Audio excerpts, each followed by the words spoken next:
తెలుగు రాష్ట్రాల్లో వర్షాలు దంచి కొడుతున్నాయి. మరీ ముఖ్యంగా తెలంగాణలో అయితే వర్షం భారీ స్థాయిలో కురుస్తుంది. మరి రేపు ఎల్లుండి ఏ విధమైన పరిస్థితులు ఉంటాయి, ఐఎండీ ఏం చెప్తుంది, వాతావరణ శాఖ అధికారులు ఎలాంటి హెచ్చరికలు జారీ చేస్తున్నారు ఇప్పుడు చూద్దాం. తెలంగాణలో కొన్ని ఏరియాస్లో అయితే రెడ్ జోన్ ప్రకటించారు, మరికొన్ని ఏరియాస్ని ఆరెంజ్ జోన్గా ప్రకటించారు, కొన్ని ప్రాంతాలను మాత్రం ఎల్లో జోన్గా ప్రకటించారు. ఏ ఏరియాస్లో ఎక్కువగా ఎఫెక్టివ్ ఉండబోతుందో మనం ఒకసారి ట్రాక్ చేద్దాం. మరి ముఖ్యంగా మెదక్, సంగారెడ్డి, మేడ్చల్, మల్కాజ్గిరి, వికారాబాద్ ప్రాంతాలు అయితే రెడ్ జోన్ ఉన్నాయి. అంటే భారీ నుంచి అతి భారీ వర్షాలు కురిసే అవకాశం ఉంది. ఇంకొన్ని ప్రాంతాలు చూసుకున్నట్టయితే జయశంకర్, భూపాల్పల్లి, భద్రాద్రి కొత్తగూడెం, ములుగు అయితే ఆరెంజ్ జోన్లో ఉన్నాయి. అంటే ఒక మోస్తరు వర్షాలు కురిసే అవకాశం ఉంది. అత్యవసరమైతే తప్ప బయటకు రావద్దని ఐఎండీ సూచిస్తోంది. అంతేకాదు వాతావరణ శాఖ అధికారులు సైతం ఇదే చెప్తున్నారు. చాలా జాగ్రత్తగా ఉండాలని, అత్యవసరమైతే తప్ప బయటకు రావద్దని. తినే కంచం నుంచి పడుకునే మంచం వరకు కూడా నీటిలో నానిపోయి మోకాళ్ళ లోతు నీటిలో నిలిచిపోయి చాలా అవస్థలు పడుతున్నారు చాలా మంది. మరి రేపు ఎల్లుండి ఎలా ఉంటుందో అని తీవ్ర భయాందోళన చెందుతున్న నేపథ్యంలో టీవీ9 ఈ విషయంపై క్లారిటీ ఇచ్చే ప్రయత్నం చేస్తుంది. మరికొన్ని ఏరియాస్లో అయితే ఎల్లో అలర్ట్ జారీ చేశారు. సో ఒక నార్మల్గా ఉండే అవకాశం ఉంటుంది. రేపు ఎల్లుండి అయితే ఇవాల్టితో పోలిస్తే కాస్త తక్కువ అని చెప్తోంది ఐఎండీ. వర్షం ఇవాళ దంచు కొట్టింది. రేపు ఏ విధంగా ఉండబోతుందో వాతావరణ శాఖ అధికారిని అడిగి తెలుసుకుందాం.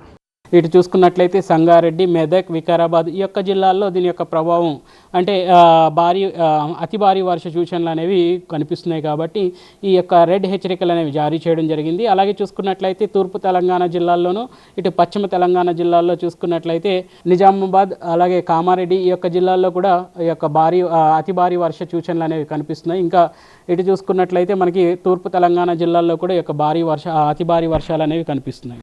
తెలంగాణలోని కొన్ని జిల్లాల్లో రెడ్ అలర్ట్ చూసాము, ఆరెంజ్ అలర్ట్ చూసాము, అండ్ ఎల్లో అలర్ట్కి సంబంధించి, ఎల్లో జోన్కి సంబంధించి కూడా చూసాం. మరి హైదరాబాద్ పరిస్థితి ఏంటి, హైదరాబాద్లో ఏ ఏరియాస్లో ఏ విధంగా ఉన్నాయి ఒకసారి ట్రాక్ చేద్దాం. బండ్లగూడలో అయితే కాస్త రెడ్ అలర్ట్ కనిపిస్తోంది, రెడ్ జోన్ ప్రకటించారు. షేర్లింగంపల్లి, ఖైరతాబాద్, హైదరాబాద్లో అయితే ఈ ఏరియాస్లో షేర్లింగంపల్లి, ఖైరతాబాద్లో అయితే సాధారణంగా ఉన్నాయి. కుకట్పల్లి విషయానికి వచ్చేసరికి అండ్ ఎల్బీ నగర్ విషయానికి వచ్చేసరికి అయితే అండ్ కంటోన్మెంట్ ఏరియాలో కూడా భారీ స్థాయిలో వర్షం కురిసే అవకాశాలు కనిపిస్తున్నాయి. ఈ ఏరియాస్ని ఆరెంజ్ అలర్ట్గా ప్రకటించారు. అంతేకాదు ఎల్లో అలర్ట్ విషయానికి వచ్చేసరికి సికింద్రాబాద్లో, ఖైరతాబాద్లో అయితే కాస్త సాధారణంగా ఉండే అవకాశాలు కనిపిస్తున్నాయి.